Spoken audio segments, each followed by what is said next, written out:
একজন নারী ডাক্তার হতে চায়। কি হতে চায়? ডাক্তার। আচ্ছা বলেন তো, ডাক্তার হওয়া এটা কি কোনো খারাপ পেশা নাকি? এটা ভালো পেশা, এটা ভালো একটা কাজ। তো দেখবেন যে যখন কোন নারী তার স্বপ্নের কথা বলে, আমরা যারা ভাইয়েরা আছি, হ্যাঁ মেয়ে মানুষ এত পড়ে কি হবে, মেয়ে মানুষ ডাক্তারনি হয়ে কি হবে। আসসালামু আলাইকুম ইসলাম দরদি ভাই ও বোনেরা, আজকে আসিফ হুজুরের মুখ থেকে আমরা কিছু মূল্যবান বায়ান শুনবো এবং সেই সমস্ত বায়ানগুলোকে আমরা চেষ্টা করব আমল করা। তো যাই হোক, আজকে আসিফ হুজুর এমন একজন হুজুর, সত্যি তার যে বয়ান রয়েছে সেই বয়ানগুলো সত্যি খুব সামাজিক এবং যুক্তিসঙ্গত। সেই সমস্ত বায়ানকে কিন্তু আমরা শুনবো এবং সেই সমস্ত বায়ানকে আমরা আমাদের সামাজিক জীবনে বাস্তবায়ন করার চেষ্টা করবো ইনশাল্লাহ। তো চলুন আর বেশি দেরি করব না, আমরা সরাসরি আসিফ হুজুরের মুখ থেকে শুনে নেব কিছু বায়ান এবং সেই বায়ানকে আমরা আমল করার চেষ্টা করব ইনশাল্লাহ। যে ব্যক্তি মান আগযবাহা আগযবানি, whoever makes her angry he makes me angry, যে তাকে রাগান্বিত করে সে আমাকে রাগান্বিত করে, যে ফাতেমাকে খুশি করে সেজন্য আমি নবীকেই খুশি করে ফেলে। সুবহানাল্লাহ। তাহলে বোঝা গেল নারীর সম্মান অনেক বেশি। আর একটা হাদিস শোনাই।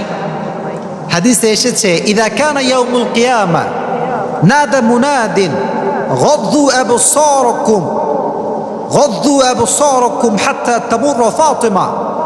কিয়ামতের কঠিন ময়দানে একজন লোক দাঁড়িয়ে ঘোষণা দিবে যে, হে ভাইরা সবাই, lower your gauge until Fatima has passed. সবাই চোখ নামান, সবাই চোখ নামাবে। ফাতিমা রাদিয়াল্লাহু তাআলা আনহা সবার চোখ নামানো অবস্থায় জান্নাতে প্রবেশ করবে। সুবহানাল্লাহ।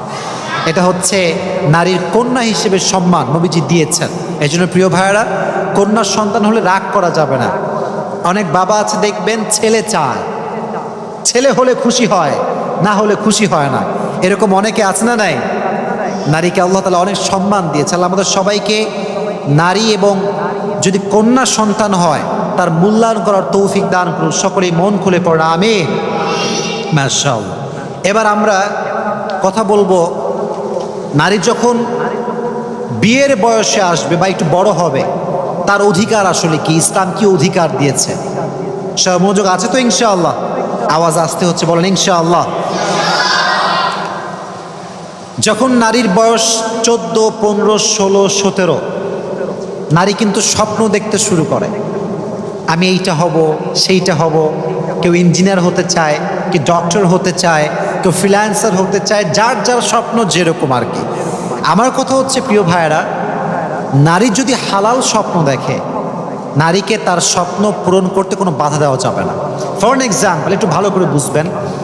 একজন নারী ডাক্তার হতে চায়। কি হতে চায়? ডাক্তার। আচ্ছা বলেন তো, ডাক্তার হওয়া এটা কি কোনো খারাপ পেশা নাকি? এটা ভালো পেশা, এটা ভালো একটা কাজ। তো দেখবেন যে যখন কোন নারী তার স্বপ্নের কথা বলে, আমরা যারা ভাইয়েরা আছি, হ্যাঁ মেয়ে মানুষ এত পড়ে কি হবে, মেয়ে মানুষ ডাক্তারনি হয়ে কি হবে। আমার বয়স যখন কত, লাইক 14-15 ছিল, আমার বোন তখন মেবি কলেজে পড়তো। আগের কথা, অনেক আগের কথা। তো অ্যাজ এ স্টুডেন্ট অফ মাদ্রাসা আমি এটা পছন্দ করতাম না, যে আরে মেয়ে মানুষ কেন পড়বে, কেন স্বপ্ন পূরণ করবে, কেন শিক্ষিত হবে। তৎকালীন সময় এই চিন্তাটা করতাম। ইভেন আমি এই বিষয় নিয়ে আব্বার সঙ্গে অনেক রাগারাগি করেছি, তোমার মেয়ে, তুমি হুজুর মানুষ, এত পড়াচ্ছ কেন। তখন বুঝতাম না, এখন বুঝি এইটা নারী শিক্ষিত হতে হবে। নারীর শিক্ষিত হওয়া অনেক বেশি জরুরি। মনে করেন আমি একজন হুজুর, আপনি একজন হুজুর মানুষ। আচ্ছা বলেন তো, নিজের স্ত্রীকে কোনো পুরুষ দেখুক, কোনো প্রকৃতপক্ষের মুমিন এটা কি সহ্য করতে পারবে? কখনো সহ্য করতে পারবে না। আপনার ওয়াইফ প্রেগন্যান্ট, আপনি আপনার ওয়াইফকে নিয়ে ডাক্তারখানায় গিয়েছেন বা মেডিকেলে গিয়েছেন, বা আপনার ওয়াইফের সিজার হবে। আমি আমার কথা বলি, আপনারটা আমি জানি না। আমি কখনো আমার ওয়াইফকে একজন গায়রে মাহরাম পুরুষ যে ডাক্তার, তার হাতে সিজারের সময় তুলে দিতে পারবো না। এটা আমি হ্যান্ড ওভার করতে পারবো না, কারণ আমার ওয়াইফের একটা পার্সোনাল ম্যাটার এইটা। কেন পর পুরুষ আমার ওয়াইফকে দেখবে? তখন যদি একজন মেয়ে ডাক্তারনি থাকে, আপনার মনে একটা শান্তি ফিল করবেন যে না, আমার স্ত্রী একজন নারী, সে নারীর হাতেই গিয়েছে। এটা মানসিক শান্তি কাজ করবে। তো নারীকে স্বপ্ন পূরণ করতে দিবেন, এটা দরকার আছে প্রিয় ভাইয়েরা। নারী যদি ডাক্তারনি হয়, দেশের একটা উন্নয়ন হবে, নারীদের সম্মান রক্ষা হবে। এজন্য আল্লাহ তাআলা আমাদের সবাইকে নারীদের স্বপ্ন পূরণ করার ক্ষেত্রে সহযোগী হয়ে কাজ করার তৌফিক দান করুন। সকলেই পড়ুন আমিন। 1 নম্বর অধিকার, নারীকে তার স্বপ্ন পূরণ করতে আপনার হেল্প করতে হবে।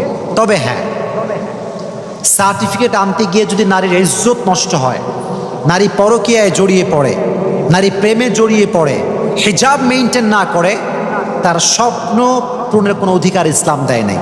ইসলাম বলেছে পর্দা মেইনটেইন করতে হবে, ব্যক্তিত্ব মেইনটেইন করতে হবে, সতীত্ব হেফাজত করতে হবে।